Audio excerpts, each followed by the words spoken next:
పైబడి ఉన్న ఒక సెక్రటేరియట్, అదేవిధంగా 2500 నుంచి 3500 వరకు జనాభా ఉన్న సెక్రటేరియట్స్, అదేవిధంగా 2500 కంటే తక్కువ ఉన్న సెక్రటేరియట్స్, జనాభా తక్కువ ఉన్న సెక్రటేరియట్స్.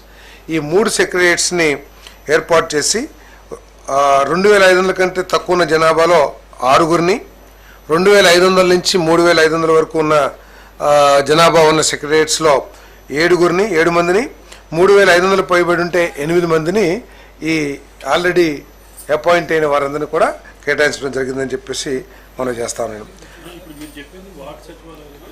వార్డు విలేజ్ 2 కూడా ఈ జనాభాను బట్టి 3500 పైబడి ఉంటే ఒక కేటగిరీ, ఏ కేటగిరీ అనుకోండి, అక్కడ 8 మెంబర్స్.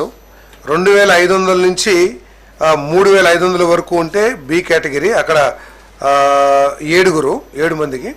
అదేవిధంగా 2500 ఉంటే ఒక కేటగిరీ, దాంట్లో 6 ఎంప్లాయీస్ని ఇవ్వడం జరుగుతుంది. దీంట్లో వీరిని multipurpose functionaries, technical functionaries, aspiration functionaries అని చెప్పేసి వీళ్ళని కూడా 3 విభాగాలుగా డివైడ్ చేయడం జరిగింది ఎవరిని ఎంప్లాయీస్ని. దీంట్లో ఏంటంటే టెక్నికల్ ఫంక్షనరీస్ ఏదైతే ఉన్నారో వీళ్ళు అగ్రికల్చర్ డిపార్ట్మెంట్ కానివ్వండి, పంచాయతీరాజ్ డిపార్ట్మెంట్ కానివ్వండి, వీళ్ళందరికీ కూడా అనుసంధానంగా ఉంటారు. ఆ డిపార్ట్మెంట్స్కి వీళ్ళ సేవలు ఏదైనా కావాలంటే జిఏడి ప్రిన్సిపల్ సెక్రటరీ ఎవరైతే ఉన్నారో వారి ద్వారా వీళ్ళ సేవల్ని వినియోగించుకోవడానికి అవకాశం ఉంటుంది. రెగ్యులర్గా గవర్నమెంట్ ఇచ్చే ప్రోగ్రామ్స్ ఏదైతే ఉన్నాయో అగ్రికల్చర్ డిపార్ట్మెంట్ కానీ లేదా పంచాయతీరాజ్, ఆ పనులన్నీ కూడా ఈ టెక్నికల్ వాళ్ళు చేస్తూ ఉంటారు.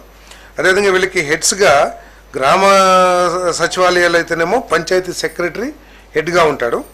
అదే వార్డ్స్లో అయితేనేమో వార్డ్ అడ్మినిస్ట్రేషన్ సెక్రటరీ వీళ్ళందరికీ కూడా హెడ్గా ఉంటారు.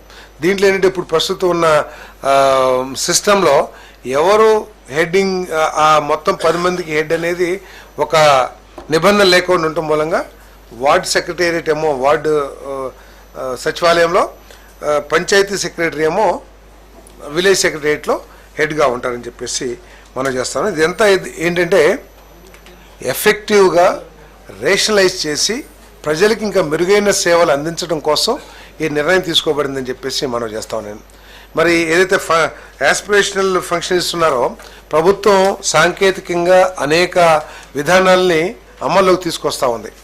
డ్రోన్ కానివ్వండి, లేదా ఆర్టిఫిషియల్ ఇంటెలిజెన్స్ కానివ్వండి, లేదా ఐఓటీ కానివ్వండి, ఇవన్నిటిని కూడా ఏంటంటే క్వాలిఫికేషన్, ఈ వార్డ్ సచివాలయం ఈ స్టాఫ్ అందరూ కూడా చాలామంది హైలీ క్వాలిఫైడ్ పర్సనల్స్ ఉన్నారు. వాళ్ళ క్వాలిఫికేషన్ బట్టి వాళ్ళని ఈ 3 కేటగిరీలుగా విభజించడం జరిగిందని చెప్పేసి మనం చేస్తాము.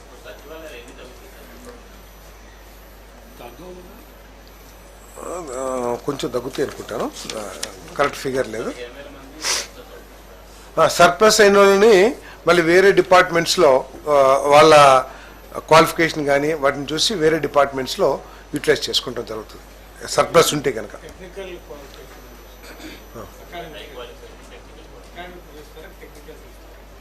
Qualification different. ఇప్పుడు అగ్రికల్చర్ ఉంది, అక్కడ అగ్రికల్చర్ బీఎస్సీ చదివిన వాళ్ళు ఉండొచ్చు, వారి స్పెషలైజేషన్ బట్టి దాన్ని చూస్తాం.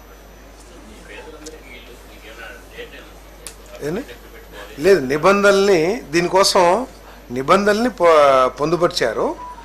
దీన్ని మానిటర్ చేస్తానికి స్టేట్ లెవెల్ కమిటీ ఒకటి, డిస్ట్రిక్ట్ లెవెల్ కమిటీని కూడా చేశారు. స్టేట్ లెవెల్ కమిటీ ఏమో మన రెవెన్యూ మినిస్టర్ చైర్మన్గా, ఎంఏయుడి హౌసింగ్ మినిస్టర్స్ మెంబర్స్గా, ఇంకా ప్రిన్సిపల్ సెక్రటరీస్ వాళ్ళందరూ ఉంటారు. మన డిస్ట్రిక్ట్లోనేమో ఇన్ఛార్జ్ మినిస్టర్ చైర్మన్ అనుకుంటాను, ఇఫ్ ఐఎమ్ నాట్ రాంగ్.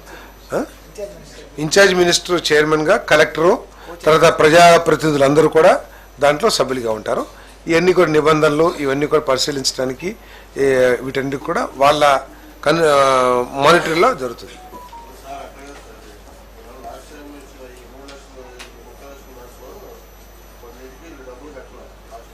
ఎవరు అదే డబ్బులు కట్టక వాళ్ళకి అలాట్మెంట్ ఇవ్వలేదు కదా, వాళ్ళందరికీ అవన్నీ కూడా ఆ అలాట్మెంట్స్ అన్నీ కూడా క్యాన్సిల్ అయిపోతాయి. వాళ్ళకి రకరకాల కారణాలతో ఇవ్వలేదు, కోర్టు కేసులు అని ఇవ్వలేదు, లేకపోతే డబ్బులు కట్టక ల్యాండ్ ఎక్విజిషన్ డబ్బులు కట్టక ఇవ్వలేదు, ఇవన్నీ ఇవ్వలేదు. కాబట్టి వాళ్ళకి పొజిషన్ ఇచ్చాడు, పొజిషన్ చూపించలా. ఇన్ అదర్ వర్డ్స్ ఏంటంటే పట్టాలు ఇచ్చారు కానీ పొజిషన్ చూపించలా. ఏ భూములు అయితే పట్టాలు ఇచ్చారో ఆ భూమికి డబ్బులు కూడా కట్టలే కదా ప్రభుత్వం. సో అవన్నీ క్యాన్సిల్ చేసి వాళ్ళకి మళ్ళీ 2 సెంట్లు 3 సెంట్లు నిబంధనలు ఏదైతే ఉన్నాయో దాని ప్రకారం ఇవ్వటం జరుగుతుంది. తర్వాత మీకు చెప్పినట్లు కొంతమంది కట్టలేదండి, అంటే బికాజ్ ఆ లోన్లు రాక లేదా వచ్చే లోన్ ఇంట్రెస్ట్ లేకుండా ఇప్పుడు వాళ్ళు కట్టుకుంటే